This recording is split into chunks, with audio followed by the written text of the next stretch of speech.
Next one, make a group. Right click, make a group.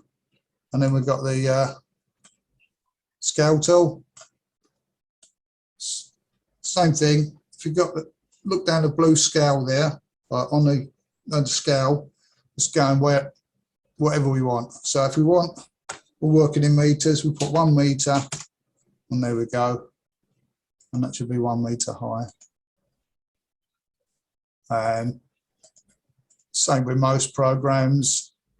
If you click on a corner, you can scale it either way. Press Control, I think it scales it.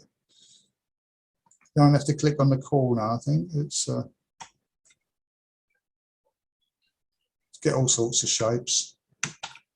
Next one is offset, quite a good tool if you want to do. So we want to offset this edge here in, click on it, and we're bringing the edge in. So we say that's 0.5. So we want to make a window frame. We'll pull that one up. Delete that, and that's offset. The next one is offset. We've got the ruler tool. Good for setting out your guides. So we want to measure that. It's 3 meters. If we want a 3.5, we'll move it along the red axis. 3.5, enter.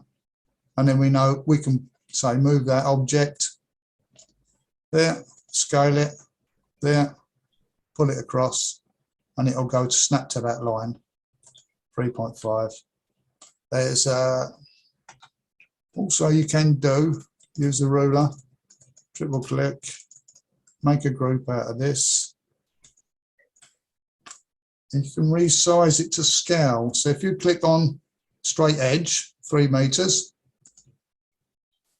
and if you type in, or to type in the length now as 5, and it says you resize, well, actually no, because it'll resize a whole lot. Go into the group, click on it, go along an axis, and then type in 5, and it says you resize the active group or component, yes, and that'll resize that. If you do it the other way, you resize all the models in your sketch, so don't do that. That gives you dimensions, same thing. There we go.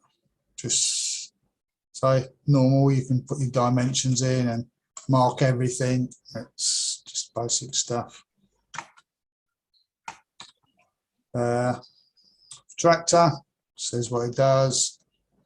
Just draw a line or a guide on a protractor if you want to set an object to a certain degree or that. You can draw your protractor and just swivel your model round. What we got next? Text, same thing. If you want to draw some text, put it in, type in what you like. It's a good one. It's axis. If you go on an object, double click, and the axis is here of the object. It's not the world axis. The world axis is way over on the right hand side, but each object will have an axis. So we click on there, we find the axis is this way. Now what we can do is click on the top, we'll find the center. It's a plugin, I'll show you that in a bit. And if we want the world axis or the object axis up the top there, we'll click on that, get the axis tool. You can change the axis, you can come this way for the red, but normally try and keep it the same as the world axis. Along the face, along the green, and there we go. We've changed the axis of our object now. So when we go to move it, we know that the center of that top piece is at the bottom of our X, Y, Z axis. Handy thing to do with some of the plugins that you have to use axis to align them.